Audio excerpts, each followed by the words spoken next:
This Let's is talk about it. exactly what we need to hear because people need to hear in real life, not somebody that works in this field, examples of how people can travel on public transportation. Like real Absolutely. trips, not just Yeah. short trips to the grocery store. Yeah. So Scott, please tell us. You took a long journey. Looks like well over maybe 900 miles, perhaps in total.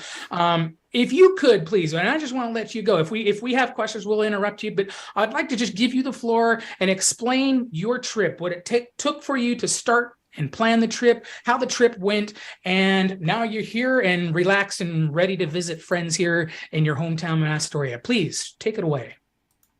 So I live in the San Francisco Bay Area, and I had an opportunity to come plan a trip to my hometown of Astoria, Oregon, which, as you said, is about 900 miles away. It's a trip I've taken many times before, and I've always done the easy default option of flying to Portland and then renting a car and driving the 100 miles. And I wanted to try something a little different this time because, flying is a hassle, and, it's like being stuffed in a cattle car. And, that drive on 30 or 26 is hairy to do it yourself. So I figured I would try public transit for this trip. So I started by going on the Amtrak website, and it's got a really excellent, easy to navigate search interface. So I put in the dates of my trip, and I figured out how to get to Portland. And it turns out there are Amtrak Thruway buses operated by the Oregon Point bus service that has buses all over Oregon. And they run buses that meet the Amtrak incoming Amtrak trains that go all the way to Astoria. So I was able to book a trip all the way from my hometown, or my current town of San Jose, California, on Amtrak to Portland with a connecting bus that goes right from Union Station in Portland to the Astoria Transportation Center. So the bulk of my trip was train and bus, super smooth. Awesome. So exciting. As an Yeah, additional, uh, yeah, yeah. No, I was just going to say, I mean, I'm just really glad to hear that it seems like the planning portion of it is very accessible. It sounds like you were able to get in there and do what you needed to do without spending, in some cases, it could be days of trying to schedule this and try to find that and to pay for this and that and so forth. But it seems like it was rather smooth for you, right? as I said, Amtrak has a very easy to use website, and the connecting buses, the Oregon Point buses, are integrated right into their search interface. So Right. when you do a search, if you wanted to travel from Astoria to anywhere in the Amtrak travel network, you would just enter your, where you want to go from and where you want to go to. They have stops in Gearhart, Seattle, Gearhart, Seaside, Astoria, Yep. just all over the place in the North Oregon coast. So it makes it real easy to get around all of Oregon and anywhere where Amtrak goes, No honestly. kidding.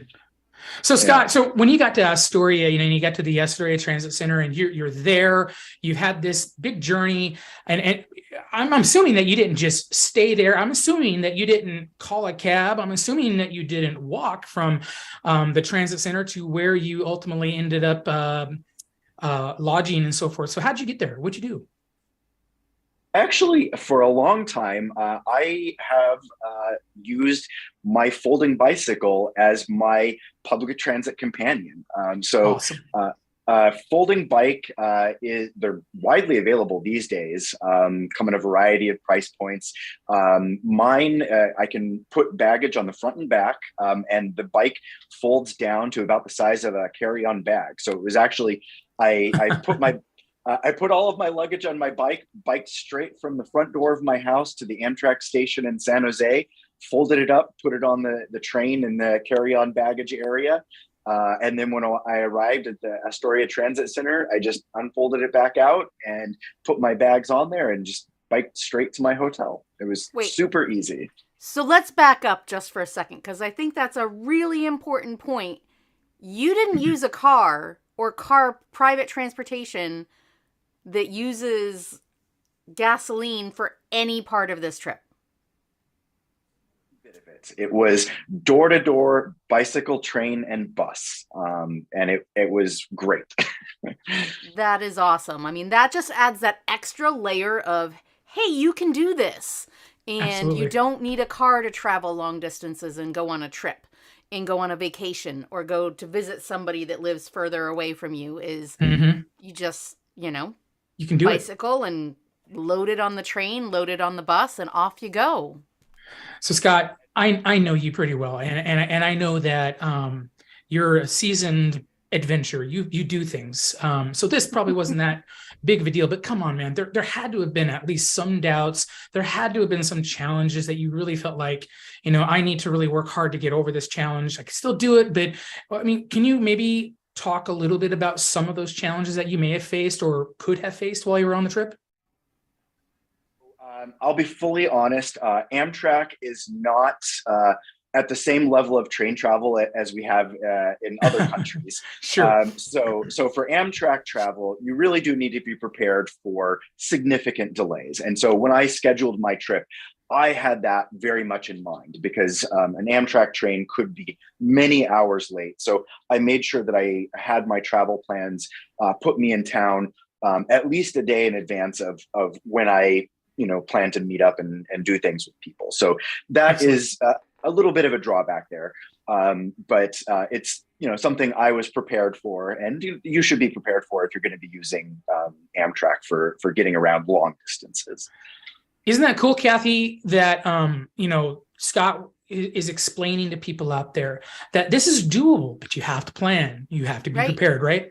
And on the scale of a short trip where you plan 15-minute extra buffers on either end or a half an hour, when it's a long trip like that, Scott just said you plan a day buffer, and that makes perfect sense. I want to ask a similar question kind of in a little bit different way. So Scott, like Jason said, you have lots of experience.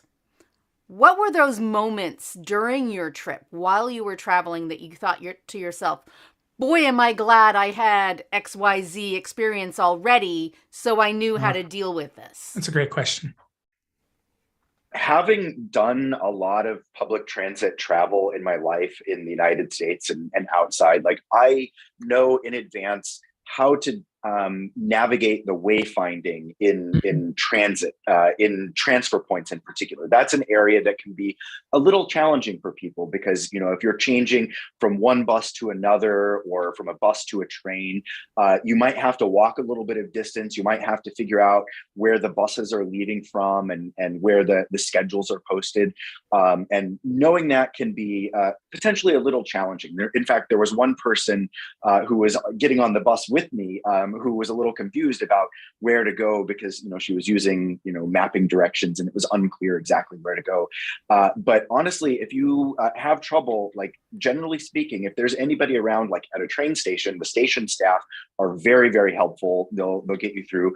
If you see anybody around you who looks like they knows what they're doing, like an experienced traveler, people who use public transit generally are pretty friendly and they're willing to help. That's another great resource. So that's good. So I just want to say, we did not coach Scott on these answers at all. So if you have watched any of our shows or Jason's videos, you know that Scott just gave almost verbatim some of the answers that we've given in travel tips. As far as asking people around you and communicating and, those kinds of things and practicing on a smaller scale so that you're ready for bigger trips. Yeah, I definitely see that there are numerous individuals who would stop, at some of the earlier stages of planning a trip like yours, but listening to your story and understanding that this is possible, whether or not you're experienced or just kind of new to at least long distance public transportation. I think it's just great that they can hear that they can get from, California up here to Oregon, and I'm sure further up into Washington if people wanted to as well too. Canada. Canada. That route is open again. You can do it. There you go. But Scott, I did want to ask you if you could talk a little bit about, so, as you're on the train, because the train was the bulk of your miles, on public transit, going through your Facebook feed, you're a photographer. We know that. And I know you enjoy taking pictures and stuff, but that just looked so relaxing. You know what I mean? And you mentioned earlier the difference between air travel and train travel and so forth. Could you maybe kind of kick off a little bit on what it's like to ride that train all those miles and have just that relaxation, as in your journey, built into your journey, which we know that it's not built in a lot of other journeys. What was that like? And thank you for sharing that too, by the way, that we could see. Traveling by train is just fundamentally a lot more relaxing. You have the space, even if you're traveling coach in a seat, you have as much leg room as first class on an airplane. And there's no turbulence. You can get up whenever you want, Right. walk around the train. And the people who travel on Amtrak is just an eclectic cross-section of America. And so there's great people to chat with if you want to, or if you don't, you can just, keep to yourself, and that's fine. And the trains go through just such amazing landscapes. So just watching outside your window, going to the observation car and watching the scenery go by is just fantastic way to spend your time. Yeah, that's got to help you so much, as who wants to take a holiday, right? And be stressed and have high anxiety. And in some cases get, just horrible. You know what mental stress can do to people. And so to know that we're able to kind of kick back a little bit and relax, enjoy the scenery, and know that we're going to get to where we're going to get to, it's really nice. So I'm glad that you can share that with us. People out there, listen, we don't want transit. We don't want public transportation to be stressful and for it to make your life unenjoyable. We want you to be able to look at public transit as a tool to just help you through life. And so I think that's really possible. And Kathy, I don't know if you have anything more else to add to that, because I would just say, if you're life. inspired by this conversation, I'd say log on to Amtrak.com right now, because they have just lowered the cost of their fares. And so now is a great time to plan that spring break trip and get on the train, or plan that summer vacation trip and get on the train. It doesn't have to be as long of a trip as Scott took, but it could be. Or it could be longer. You could take a trip from our area up to Seattle to go see a baseball game, perhaps, or go to a museum, spend some time. You could go all the way up to the border. Like I said, you can go all the way into Canada, again, on the train. And all of the fares have been lowered. So it's a great time. And hopefully Scott telling his story has inspired you to check it out.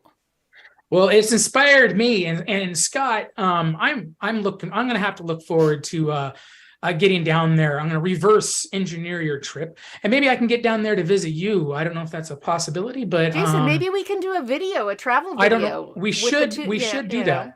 Yeah. We should do that, and I think it would be a blast. And last thing, Scott, as we end up here, I know you've come from a community that's very bikeable and very walkable, even with some of its challenges that it has down there. What's the difference between the infrastructure for cycling and walking and general, I guess, public transportation infrastructure versus here? I actually find Astoria to be surprisingly walkable and bikeable. It's actually a really nice town. Like, we have this river walk now that that goes the entire length of town, which is a great cycling and walking route to just go the distance of the city. And through downtown, speeds are very low. So even if you want to go around the downtown area, it's very comfortable on a bike. So it's a great place. In a place where I live, there's just a lot more people and a lot more traffic. So we need a bit more infrastructure just to manage all of the traffic conflicts between cyclists and drivers. So we have protected bike lanes and, leading signals for cyclists and pedestrians and things like that. Cool. But that's just, bigger city. So we have more needs. Well, I think that is a fascinating perspective. Sorry, Jason. It is. No, that's perfect. I was just going to go same thing. Out is that, us small town people think that, oh my gosh, we need more protection and more infrastructure and it's great to hear from somebody from where there is more traffic and there is more volume, that what we have is not so bad. That's right. Of course it could be better. Of course it could be better, and it could then maybe inspire more people to use it. But really, we're not starting from zero, which is a great place to be. Right. Absolutely. More, but what you have is actually a pretty good foundation.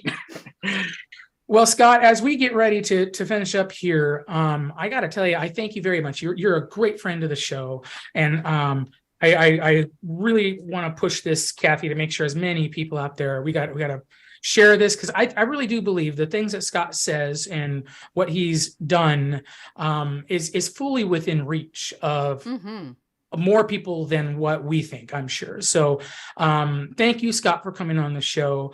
Your time that you spend with us is always enjoyable, and it's definitely a lot that we learn, that I learned for sure, hearing about your experiences and all the things that you do. What are we trying to do here? Trying to take cars off the road. We're trying to reduce our dependency on,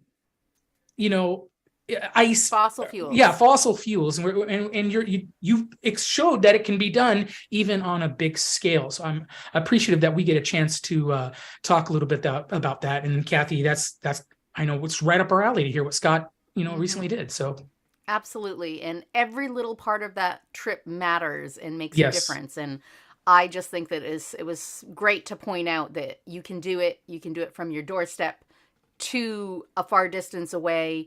You can do it just to, get to back and forth to work. Right. It's all possible. Absolutely. Well, Hey, Scott, yes, It's not a deprivation. It's actually pleasant. It's There actually we go. a great way to go. Yep. I love it. That's a exactly. good way to end. That is an excellent way to end. That this trip that you did is the way to go. We appreciate that, Scott. We appreciate you, and we're glad you made it safe. And look forward to maybe perhaps bumping into you at some point in time while you're in town. So, Kathy, I think that does kind of wrap it up. It went really fast as usually. The perfect note to end on. It is. It is. Thank you, Scott. And everyone out there watching this, remember, if you have anything that you'd like to comment on Scott's comments, please do so right down in the comment section. Right down We in the read comments. those. Yep. Don't If forget you to have an like and idea yes. or you'd like to be on our show, Yeah. please let us know. Drop a note in the comments. Yeah, that's all you got to do. We'll get in touch. Yep. All right. All right. Thank you very much, Scott. And thank you, Kathy. It's been a pleasure as usual. So everybody have a great day. Have a great Friday and enjoy your weekend. Thank you, Scott.